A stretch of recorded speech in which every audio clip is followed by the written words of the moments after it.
देखा मैं भी तो कंडीशनर ला दिए एमी तेरे कंडीशनर ला दिए ये शाइनिंग आ गई पूरी शाइनिंग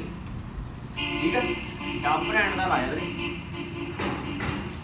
हैं अगली बार होर लावांगे कोई जे तेन ज़्यादा हो कोई लंबा ना पानी पानी ओहो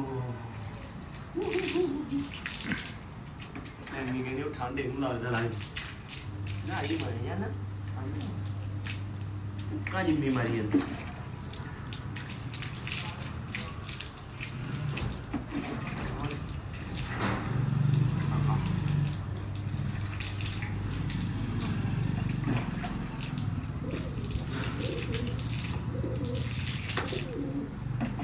और की दवाई पानी